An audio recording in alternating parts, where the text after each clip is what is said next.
श्री सद्गुरु महाराज की जय। प्रातः स्मरणीय अनंत श्री विभूषित परमाराध्य संत सद्गुरु महर्षि में परमहंस जी महाराज का प्रवचन संत वाणी में नाम भजन वेदानुकूल है। बंदो गुरु पद कंज कृपा सिंधु नर रूप हरि मोह तम पुंज जासु वचन रवि करनिक। प्यारे लोगों, एक संत की वाणी पढ़कर जितना लाभ उतना लाभ अन्य संतों की वाणी पढ़ने से भी होता है। सब में एक ही बात जान पड़ती है। यही संत मत की विशेष बात है। सब संतों का आदर और सब सद ग्रंथों का आदर बहुत अच्छा लगता है। जो सत्संग करें वे सभी सत्संगी, कोई गैर सत्संगी नहीं। मनुष्य की हैसियत से हम सभी भाई भाई हैं। यहाँ हम लोग सभी सत्संगी हैं। भले कोई भेद जानते हैं और कोई नहीं जानते हैं। ईश्वर सत्य है और सब उसकी माया है। दिखावटी हो असलियत नहीं, यह माया है।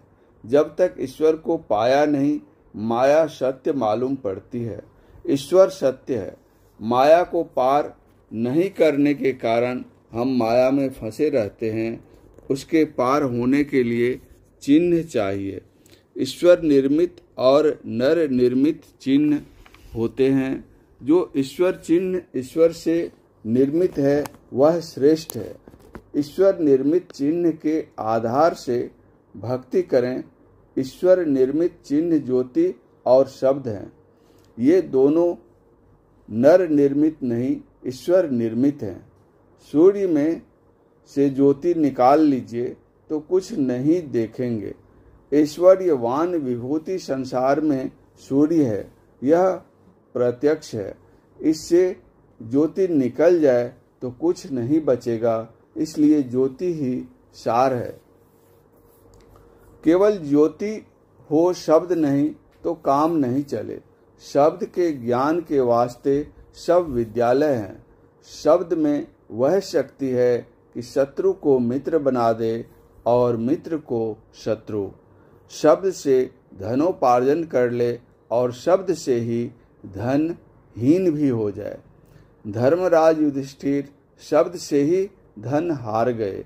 राजा हरिश्चंद्र शब्द से ही सब राजपाट दान कर दिए। अगर शब्द न होता तो न हार होती, न जीत और न तो दान ही होता। तोप के द्वारा गोला चलाया जाता है। बिना शब्द के गोला निकल नहीं सकता। शब्द की महिमा अपार है। शब्द ही निर्धन और धनवान बनाता है। शब्द मनुष्य निर्मित नहीं हो सकता। शब्द ईश्वर निर्मित है। इसलिए संसार में शब्द की महिमा अपार है। और तो क्या, अगर शब्द नहीं रहे तो आपका शरीर नहीं रहे। जो गति आपके शरीर में है उस गति में भी शब्द होता है। गति बंद हो जाए तो शब्द बंद हो जाए। यह शब्द ईश्वर की विभूति है। ज्योति भी ईश्वर की विभूति है। संतों ने कहा, ईश्वर कृत ज्योति और शब्द ही विभूति रूप चिन्ह लो।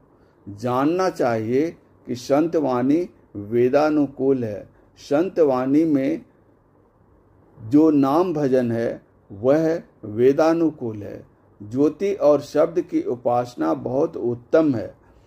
अपने अंदर की ज्योति और शब्द ईश्वर कृत है। अंदर की ज्योति की उपासना कैसे करें? अंतर ज्योति दिखने का तरकीब से देखी जाती है। अंतर ज्योति देखने की तरकीब से देखी जाती है। एक संत ने कहा, उलटी देखो घट में ज्योति पसार। बाहर की ओर देखना छोड़कर अंदर देखो। सिमटी निगाह से देखो। इस तरह देखोगे तो ज्योति का पसार पाओगे। इसका भेद भेदी गुरु से जानना चाहिए। संतवाणी से मालूम हुआ कि बाहर नहीं अंदर देखो, फैली निगाह से नहीं सिमटी निगाह से देखो। शब्द अंधकार में भी है और प्रकाश में भी। प्रकाश पाइए तो शब्द भी मिलेगा। इसकी युक्ति सीखनी चाहिए। बिना पढ़े कोई विद्वान नहीं बन सकता है, उसी तरह बिना सीखे कोई साधन नहीं कर सकता है। ईश्वर भजन के लिए अंतर ज्योति और अंतर्नाद ही है। संत मत में यही खास चीज है। संत मत से इसे निकाल लें तो मोक्ष मार्ग खत्म हो जाएगा। पहले प्रकाश लो, फिर शब्द लो। शब्द के अंदर अंदर प्रकाश और शब्द हैं। परम पूज्य गुरुदेव का यह प्रवचन पूर्णिया जिलांतर्गत ग्राम रुपौली में दिनांक 27/12/1965 ईस्वी के प्रातःकालीन सत्संग में हुआ था। श्री सद्गुरु महाराज की जय।